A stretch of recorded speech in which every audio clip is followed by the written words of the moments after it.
So I've got another word study here, but I was just thinking, when you look up in the keyword concordance and you see in the back of the concordant version, you can see that the words are really small.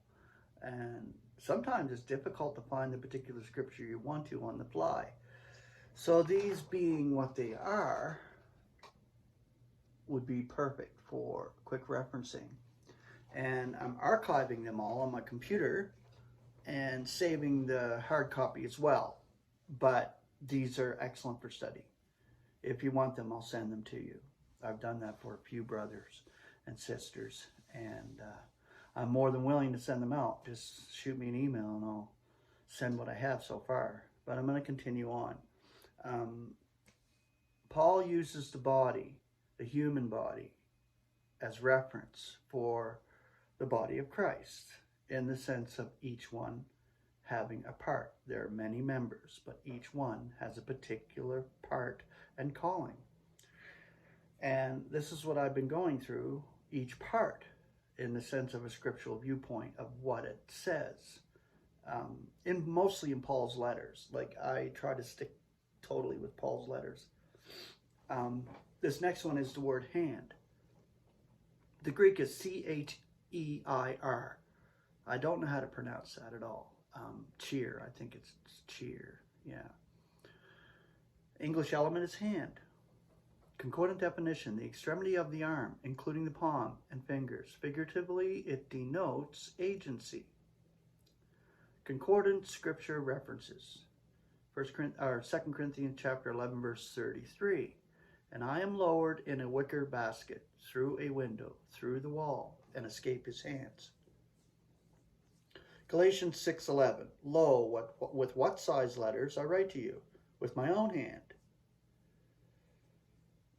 2 Timothy 1:6. For which cause I am reminding you to be rekindling the gracious gift of God, which is in you, through the imposition of my hands. Galatians 3:19. What then is the law? On behalf of transgressions was it added, until the seed should come to whom he has promised, being prescribed through messengers in the hand of a mediator. Ephesians 4:28. Let him who steals by no means still be stealing, yet rather let him be toiling, working with his hands at what is good, that he may have to share with one who has need. 1 Thessalonians 4:11, and that you may be ambitious, to be quiet, and to be engaged in your own affairs, and to be working with your hands according as we charge you. 1 Timothy 2:8, I am intending then that men pray in every place, lifting up benign hands, apart from anger and reasoning.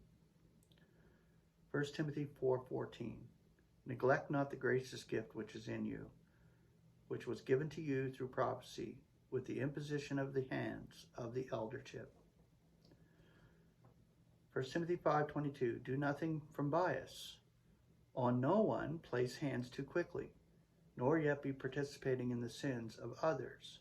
Keep yourself pure. 1 Corinthians 16:21, the salutation is by my hand, Paul's. Colossians 4:18, the salutation is by my hand, Paul's. Remember my bonds. Grace be with you. Amen. 2 Thessalonians 3:17, the salutation is by my hand, Paul's, which is a sign in every epistle that I am writing.